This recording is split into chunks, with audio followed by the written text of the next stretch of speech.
Hi, welcome to Right from the Start, the first 28 weeks. And tonight, our students, for whatever reason, didn't show up, but we thought we would say hello and offer you something and send you a recording so that you could have a sense of us. So the first 28 week, I don't really want to call it a course. It's like I'd like it to be an experience, a mentoring, just a relationship with other new moms and us.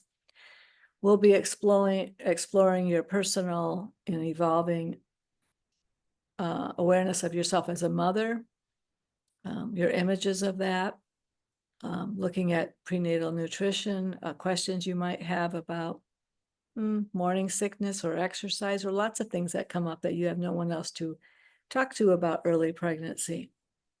Because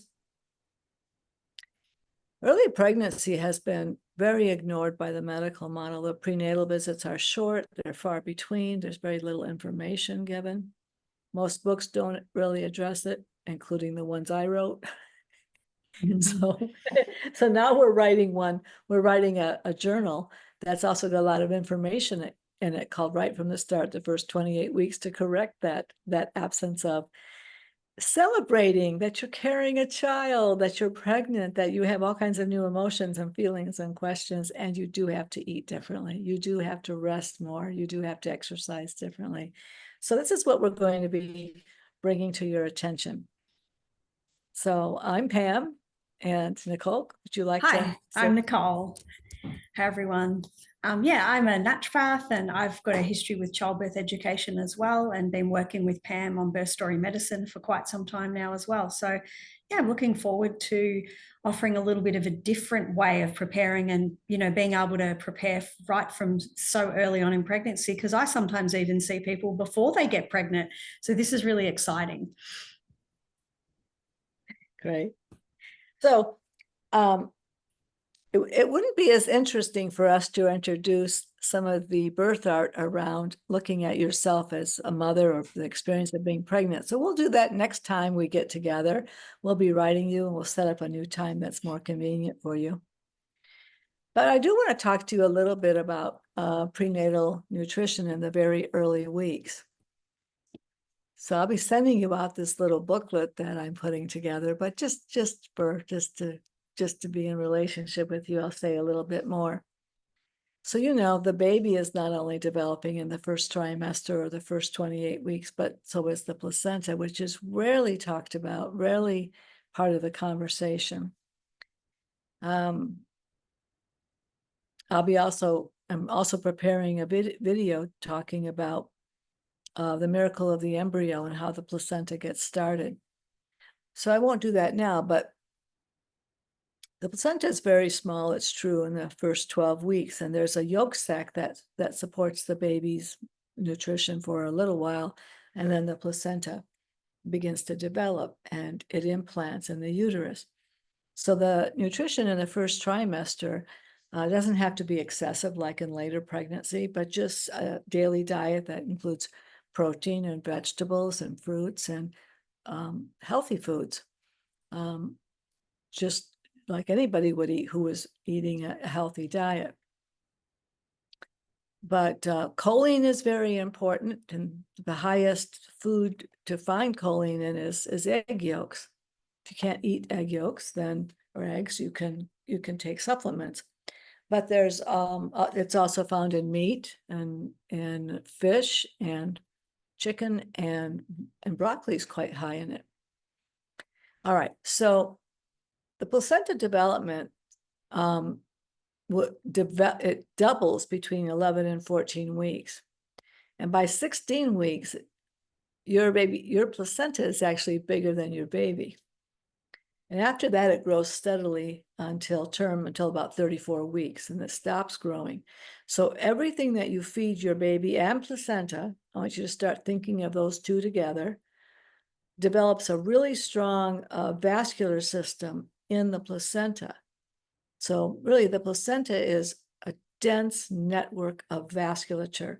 That is what helps the baby receive nutrients and oxygen from you, is is the placenta, but you probably wondered, well, what is it made of? So what makes this kind of, looks like a very thick piece of liver. What makes that is a really healthy diet of nutrients, protein being the main one. I don't think it's really that dependent on calories like the baby is, but so the placenta is not a magical organ. It is made by what you eat. And there's research to show, quite a lot of research, which is why it's amazing that people aren't talking about this more, that the healthy growth of your baby in late pregnancy, which is when they start to assess whether the baby's too big or it's too small, or there's enough amniotic water, all of that sort of assessment, the size of the baby and the well-being of the baby, in late pregnancy was actually dependent on what was going on in the first trimester, when no one talked to you about it. So here we are trying to talk to you about it as soon as possible in the first 28 weeks, because what we do in the first part of pregnancy will sustain the baby through the last part of pregnancy and through labor. So I'm going to be sending you a little booklet. I'm going to email it to you. It's still in progress, but you're going to get a pretty good, it's not all the illustrations aren't there, but I want you to have it just so you can get going on it. I would like to just mention to you about this study that was done in Barcelona in 2019.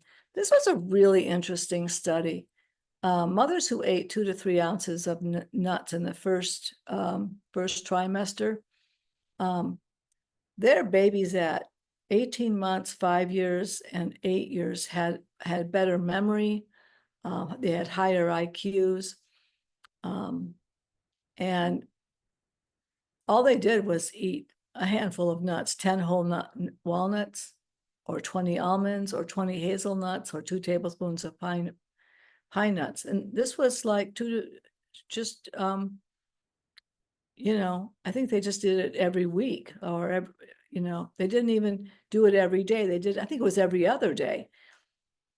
And they got this result that the babies were measurably, their brains were measurably more developed. But when they did the same study in the third trimester, moms eating the same amount of nuts 2 to 3 times a week, it didn't have any effect at all. I mean, I'm sure it was appreciated by the baby in in other ways, but it didn't develop the brain more, because the food that we're eating at different stages of development is how it's going to affect those organs and their development.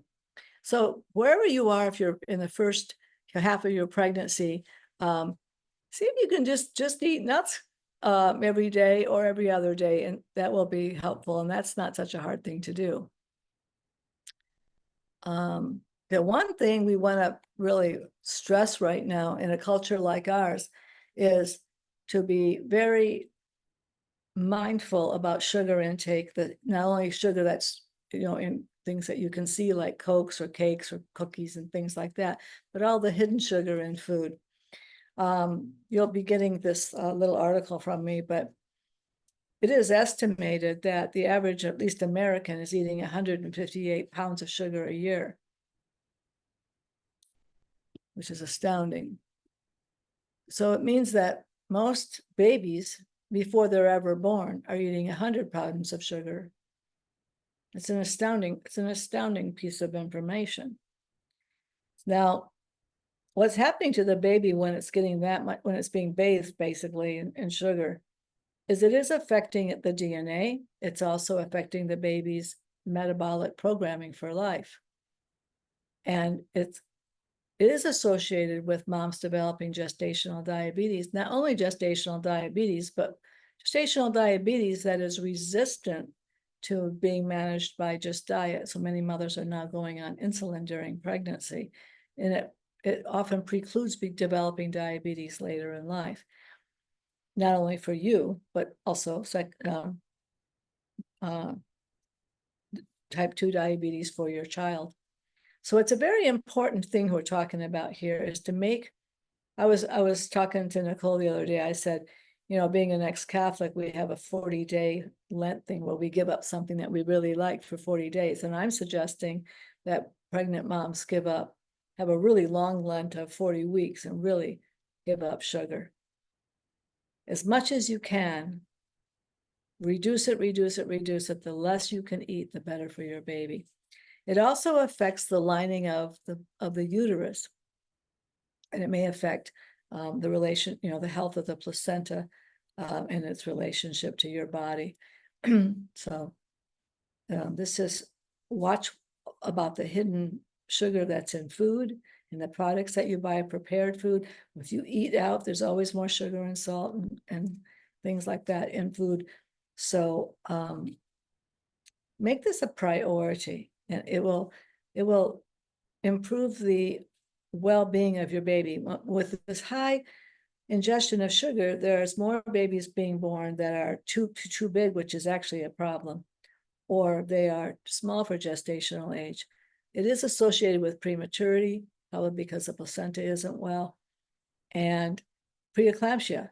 Now, for a while, I was wondering about that, but I'm learning more and more as I research that sugar affects the placental health. So when they tell you that you have diabetes or preeclampsia because there's something wrong with your placenta, the truth is there's something wrong with your placenta because it's not just random, probably because of what you're eating or not eating enough of. So when I send you this little booklet today, take a look at it. And without, don't add any anxiety or stress or guilt or anything. Just begin wherever you are to eat a healthier diet, and it will benefit you and your baby during this very special year of your life. And if we want to do a little talk about that or a nutrition check when we get together next week, I would love to do that with you. All right.